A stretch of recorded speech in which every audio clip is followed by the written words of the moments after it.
Good morning. It is 7:14 a.m. on Tuesday, May 30th, 2017. I'm Christiana Ellis, and I just got up. This is 5 more minutes. As you can see, back at home. Alas, still without my little dog, because I forgot that the kennel's lobby hours are not open during Memorial Day, which means that I will be going to go pick her up right after I finish recording this video, which has me a little anxious to go ahead and get through it so I can go get my little dog. However, as previously delayed, I still have to talk about Avatar: The Last Airbender, Season 2, Episode 20, Finale, Crossroads of Destiny. This was a very big episode, which is fitting for a season finale, but so much happens here, and yet definitely the single moment that I kind of come away with thinking the most about, feeling the most, is Zuko's decision. His decision in this episode, after feeling conflicted, to then still, given this opportunity for a catharsis moment, to then still listen to his sister and choose to betray Aang and Iroh and side with Azula. Oh my god. It's it's such good characterization in the sense that we believe that he would do it, and yet we had such hopes that he would choose the right side, and then no, he wasn't ready to let go of that old view of himself yet. And yet it seems like we came so close. Like, what might have happened? He was letting Katara in through his shell. He let her touch his scar. What might have happened if Aang and Iroh didn't show up until after she had already healed his scar? Would he have made the same decision? Could all of the events of this episode have hinged on just such a crucial moment of just if Aang and Iroh had just been just a few minutes later? Ah. Oh, so much happens, of course, in this episode. But and we'll come back around again to all of that. But boy, I tell you guys, it's just it breaks my heart because as you guys have probably noticed, is through these rewatches, the Zuko Iroh storyline, I feel like is maybe the one that I'm paying the most attention to personally in this rewatch, just because I think the arc of it wasn't as immediately apparent to me, or at least it wasn't my primary focus during my initial viewing. I appreciated it, but I feel like I'm just even more invested now watching the whole series again. But let's start at the beginning here. Unlike some episodes where I've taken the different individual characters and their through lines, that doesn't work as well for this episode because we've got everybody kind of crossing over with each other constantly. We begin, Sokka and Aang, as we left them at the end of the last episode, are on their way back to Ba Sing Se on Appa, following Aang's vision of Katara in chains. On their way, they spot Toph, who, as we last left her in the last episode, also on her way back to Ba Sing Se, doing her earth sprinting, which is still a pretty cool move. But apparently it's loud enough that she was not able to sense Appa flying up next to her, and so she wipes out when they surprise her. But then we're reassembling the team, getting to go back in there is the goal here. But in the meantime, let's see.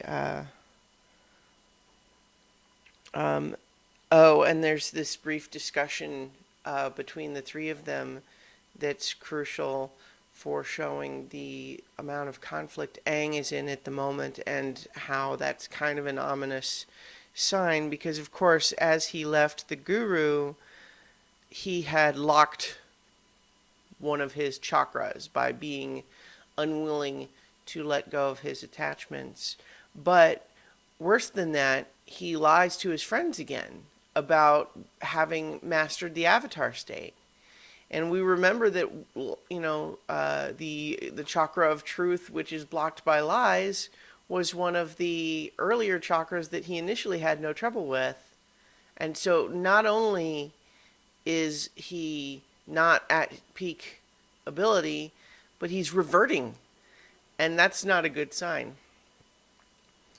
Because if we recall, the lie that was explored when they did that chakra with the guru was when he initially told Sokka and Katara that he wasn't the avatar.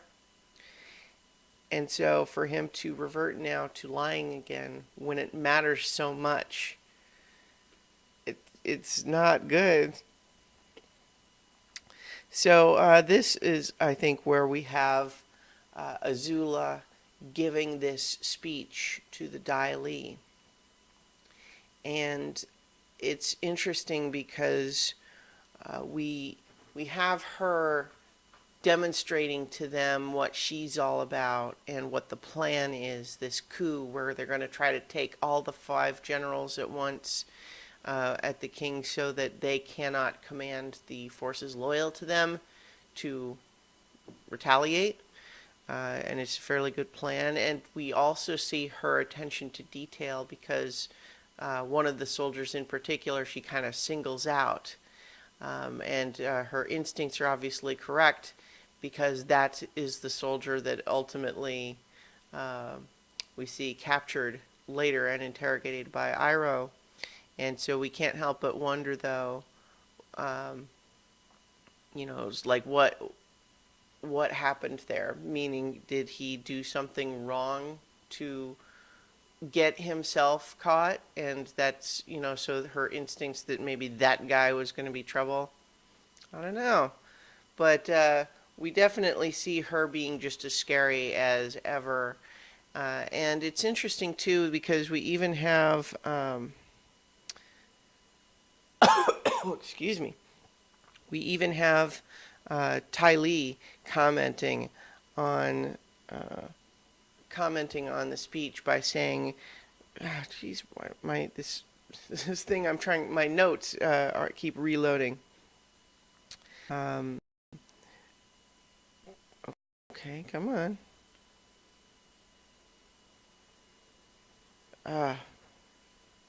Yeah, so Ty Lee, what she says is, nice speech, Azula. It was pretty and poetic, but also scary, in a good way. And we've talked a little bit about, like, what are the actual emotional states of Ty Lee and Mai. Because they're helping her, but they also really don't seem as invested in the evil as Azula is. They seem... I wouldn't say ambivalent, but also they seem fairly disinterested in terms of the actual war.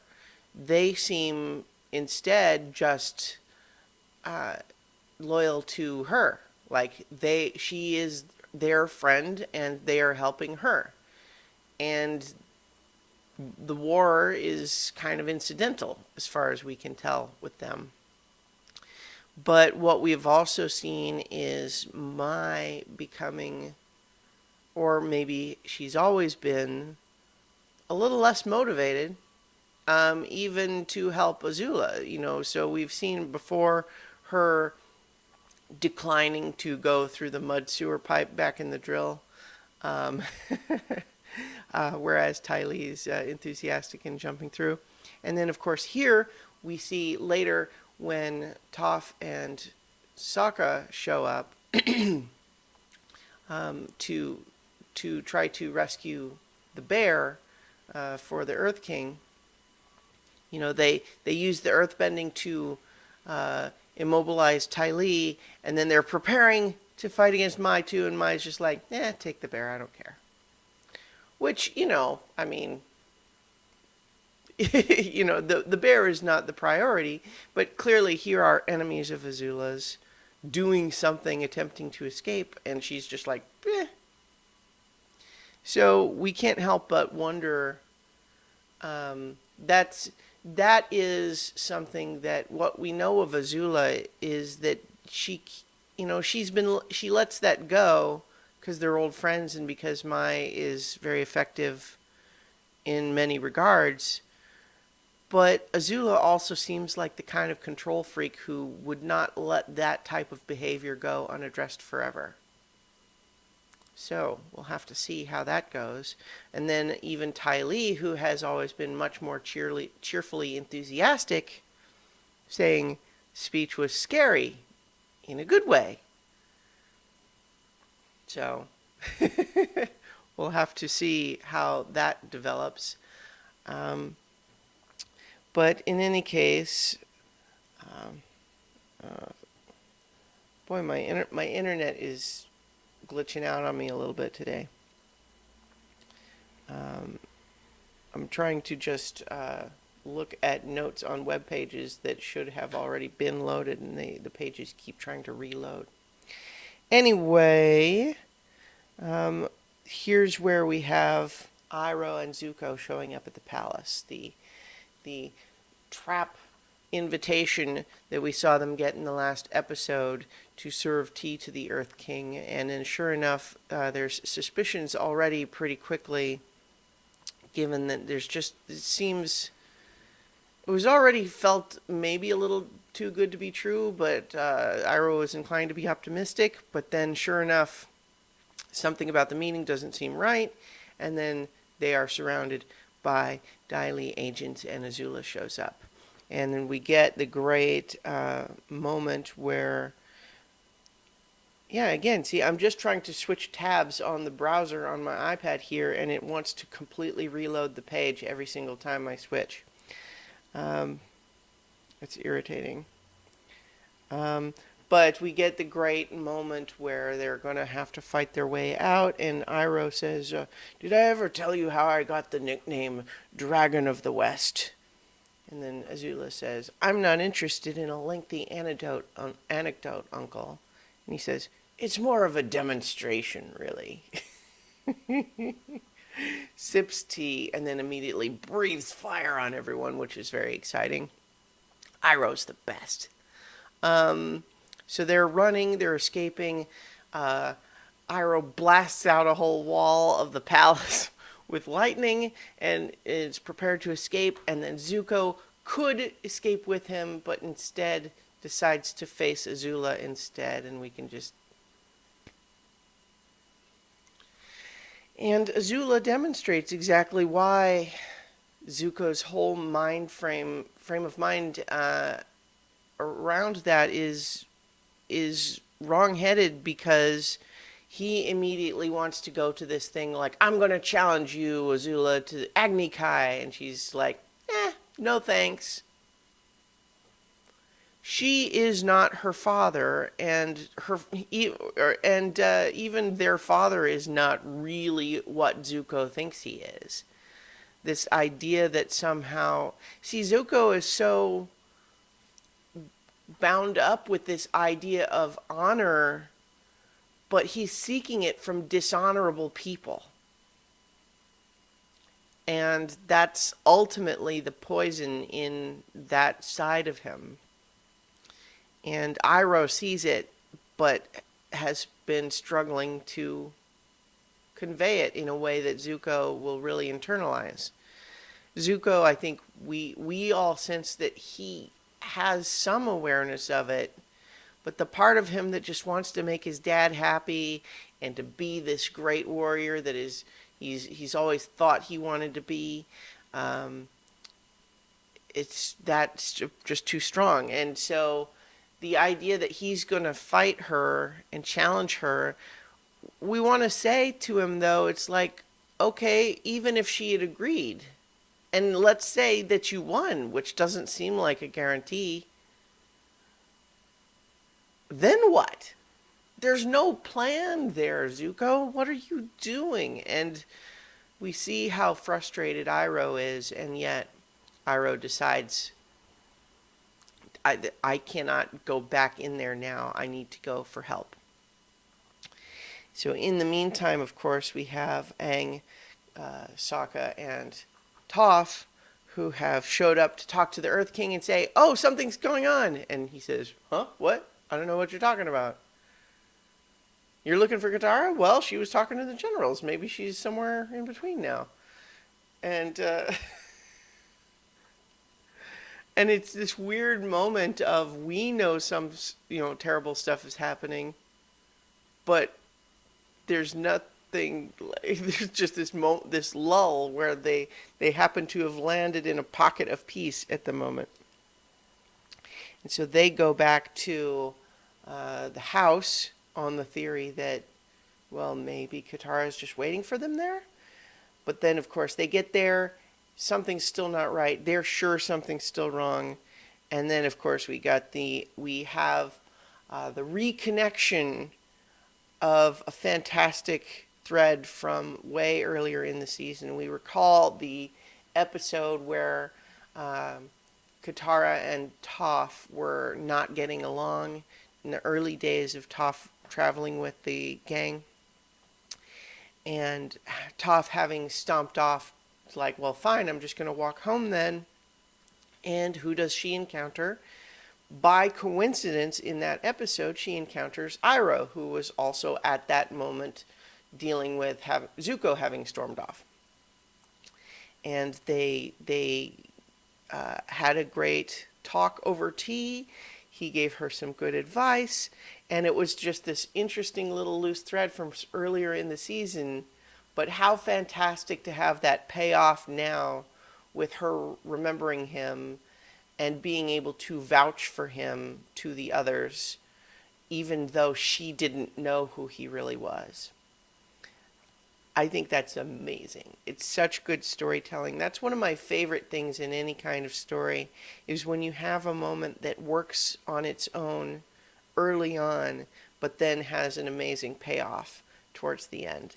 It's great. I love it. I love it. So she actually senses, from hearing his particular footsteps or breathing or whatever it is she's sensing, that it's him before even the door opens. And so she's able to say, it's a friend, before we see who it is. Obviously, Sokka and Aang are alarmed to see Iroh, who, as far as they know, is still just their enemy Zuko's uncle, and therefore also their enemy. But he is just calmly able to, because because Iroh's got stuff figured out, he is not afraid to be humble and say, I need your help, and I can offer help in return. And he's got this captured Dai Li agent who's able to tell them where Zuko and then ultimately, or where Katara and then ultimately Zuko are being held. And so they're able to move in that direction. So what we have is, we've got now three groups, right? We've got Katara and Zuko down in the Crystal Catacombs, which we'll come back to in a moment. But then we've got Aang and Iroh trying to go and rescue Katara and Zuko. And then, of course, we have Toph and Sokka need to go warn the Earth King that something really is up.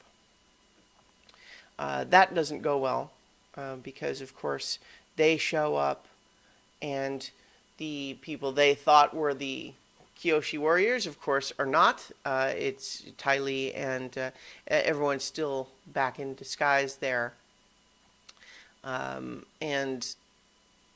So we get another fun bit with Ty Lee flirt fighting with Sokka, calling him cutie and saying, oh, it's like we're dancing, when we get this nice little sequence where she's trying to hit him and he's dodging out of the way.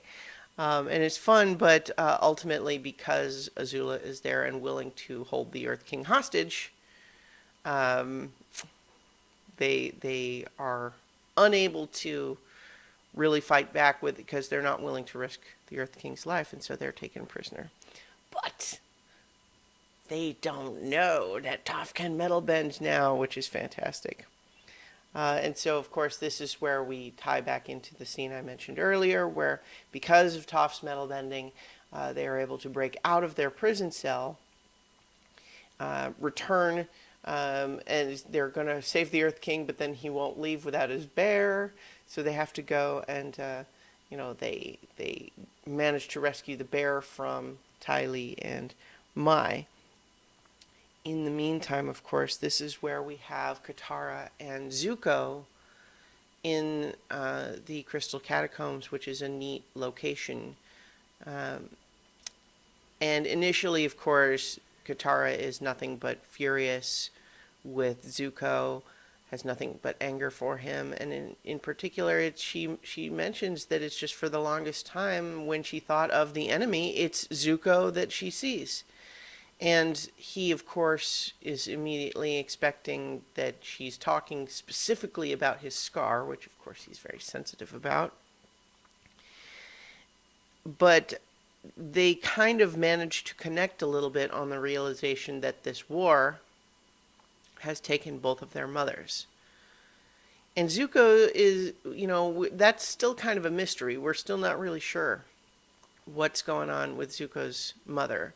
But what we've learned is that she was very much on this side of, believing that my webcam software is still doing this thing where whenever I have a longer video, I need to get a better software. I just need to start using some other software for this. Anyway, we need a better, so Zuko's mom is the thread that cannot be completely ignored in his head that tells him that his father is really not worth it. Because we know that she's the one that always counseled him against what his father and his sister said and then disappeared in a suspicious way. And so Katara and Zuko bonding over their mothers, and then her willingness to potentially use this special water that she has to heal his scar. As I mentioned before, it's this moment where we really feel like the story could have gone another way if that scene had just continued a bit longer. And it's very tender, and there's an interesting tension and chemistry between Katara and Zuko in that moment. Both of them recognizing something in the other that they hadn't expected, and bonding. And I think that despite the show's investment in Katara and Aang as having feelings for one another, there's some interesting energy there with her and Zuko as well. But it is energy interrupted, of course, because we have Aang and Iroh show up. But before that, let's talk about the conversation that they have on the way there. For one, it's another great exchange where Aang is telling Iroh, Toph says that you give great advice and make great tea. And Iroh says, the key to both is proper aging, which is just great. Iroh's the best. But tying back into what we talked about last week with Aang having to forego attachments in order to perfect the avatar state, and the idea of is that the right thing? Because it doesn't feel like the right thing. And Iroh basically saying, doesn't sound like the right thing to me. Power and perfection are better than, love and connection. That doesn't sound right to him either.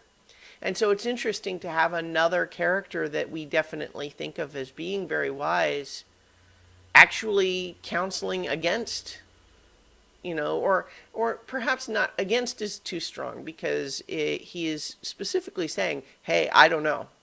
I don't know the answer. But he also seems to be advising that maybe if Aang's instinct is that it's not the right thing, then maybe that's something he should listen to. And I think that that's really an interesting message that we don't get complete fulfillment of here.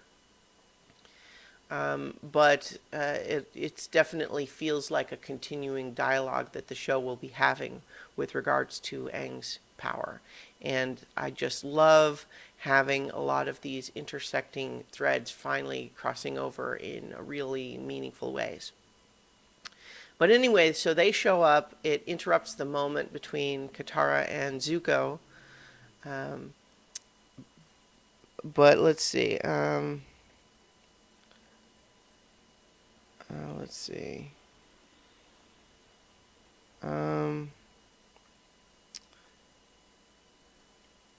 Okay, so, and then that's where, okay, I'm trying to just remember, because there's a lot going on in this episode, obviously. But once Zuko and Katara meet up with Aang and Iroh, they, the unusual pairings switch back to normal. Aang and Katara are very glad to see each other. And then Iroh reconnects with Zuko. And this is where we get the episode title, that Zuko is at Crossroads of Destiny. And it's time for him to finally choose good. And I read a recap of this episode that was frustrated that with the oversimplicity that Iroh would equate the Fire Nation with evil and the Avatar with good. And I don't think that's really what he's saying. I mean, I feel like that's the consequence. But that the choice between evil and good that Iroh is talking about is what his focus with Zuko has always been about finding out what it is that you really want. And I think the evil in this case would be, see, my software is just doing it again. It just periodically decides to freeze the screen, and I don't know whether it's going to cause an issue or not. Okay.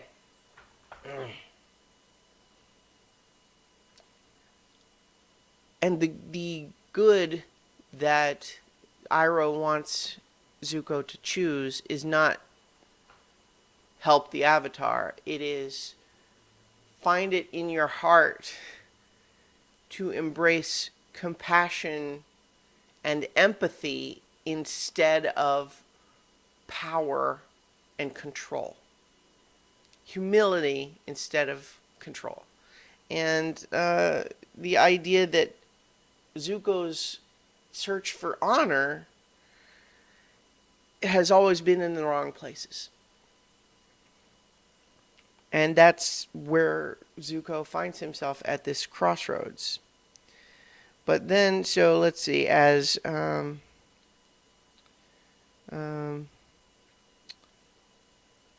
okay, so Iroh sends Katara and Aang off to go reunite with Sokka and Toph. And there's one last moment with Katara where I think she recognizes the missed opportunity with helping Zuko, but she doesn't know what else to do. They seem to be doing what they need to do, so they leave.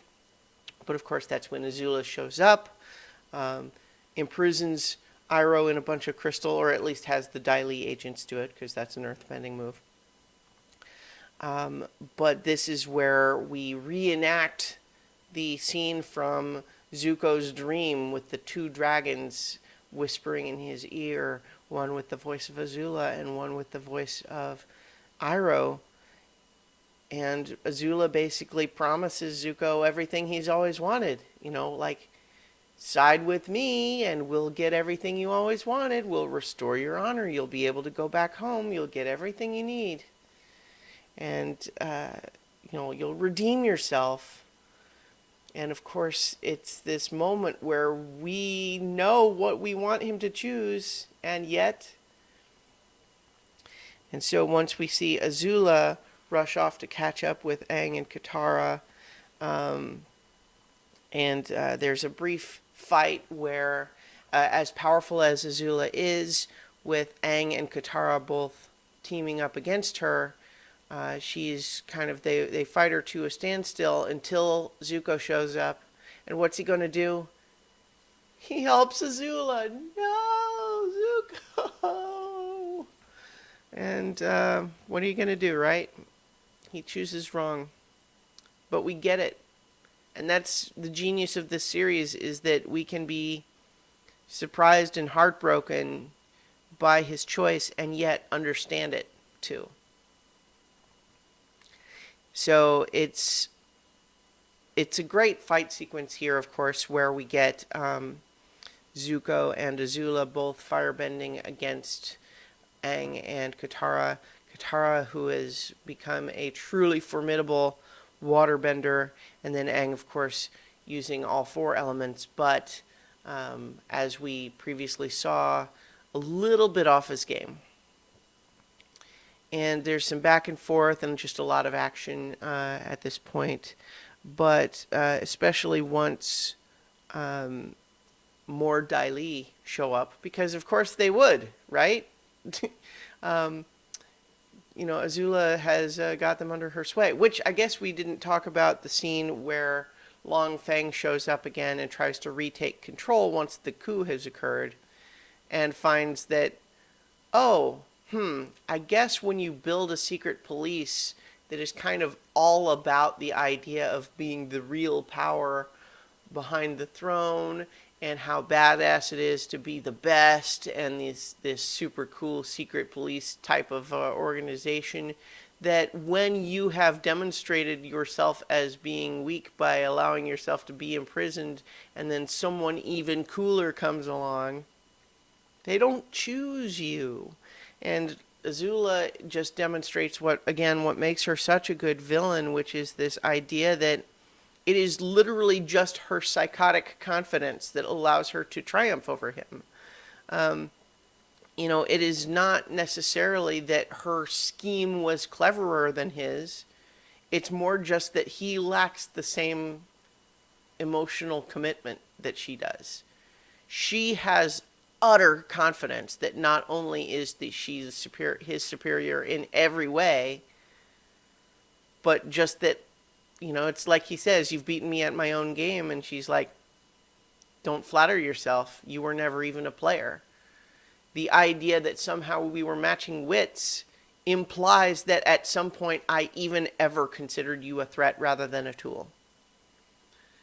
And just because I allowed you to think that that's what was happening.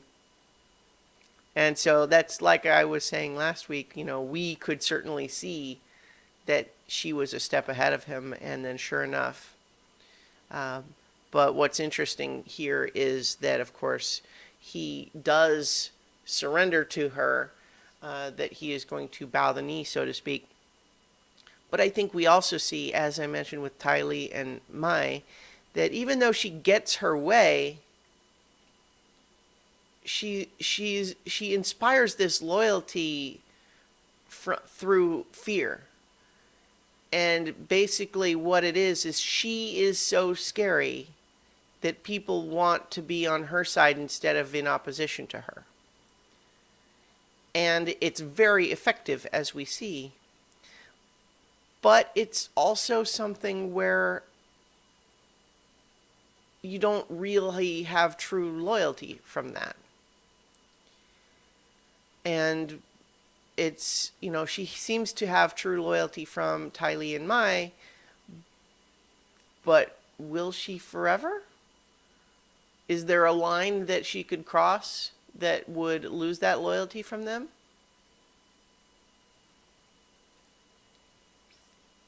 I'm not going to spoil things from later in the series, but but that's, I think, some of the stuff that we're meant to be thinking about here.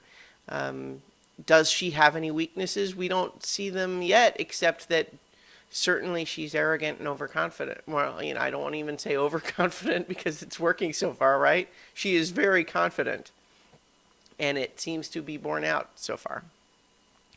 But in any case, so the Ty Lee show up to assist Azula, and so even Aang and Katara together can't beat Azula and Zuko and all the Dai Li.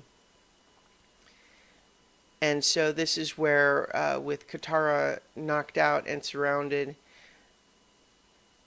Aang makes the decision that he does have to give up Katara in order to, achieve this avatar state. And it seems to work, and yet we get a horrible discovery that his avatar state is not all powerful. And, Azula strikes him down even in the avatar state with lightning, which is really bad because we see that he looks dead. And we even get the sort of Virgin Mary holding Christ pose with Katara holding Aang. And the only thing that saves them is that Iroh shows up again, having broken out of his crystal prison somehow. We see that he sacrifices his freedom to let them escape. And so we have, Katara now using her special water to heal Aang, which works. It brings him back, but, something, this doesn't seem good. And so we can't help but wonder there too. It's like, if she had used the magic water on Zuko, she wouldn't have had it to help Aang, but would she have needed it? Might he have made a different decision otherwise? Again, we don't know. But I love that it tantalizes us with that possibility. And so we get Iroh sacrificing his freedom, and he's not even willing to look Zuko in the eye. And so we have... I'm hesitating again because my camera software is, again, just randomly freezing. And so we have a last scene with Zuko and Azula where he's having perhaps some second thoughts, realizing that he's betrayed Iroh, and Azula telling him everything he wants to hear, which is, Iroh betrayed you. He betrayed us, so don't worry about him. And then Zuko says, but will Father really restore my honor? And she says, oh, you've restored your own honor. And all of this is stuff that Zuko wants to hear, but I think that we can rightly suspect that she's telling him what he wants to hear so that he'll stay on her side. That is what she does. Don't we recall that the very first time we saw them meet up with each other in this series, she told him, Father changed his mind. He wants you to come home, but it was all a trick. And so we know that Zuko has made the wrong decision, and it's heartbreaking. But in some ways, the truth of that character, perhaps what we need from him is for him to get what he thinks he wants in order for him to really understand how poisonous it is. So we'll have to see. But in the meantime, in a very Empire Strikes Back ending, which is fitting given Aang's very Luke Skywalker with Yoda moment last time, we have our good guys fleeing in defeat because the Earth Kingdom has fallen. The show's amazing, you guys. So, next week, I'll be back for Season 3, Episode 1. Talk to you guys tomorrow for 5 more minutes.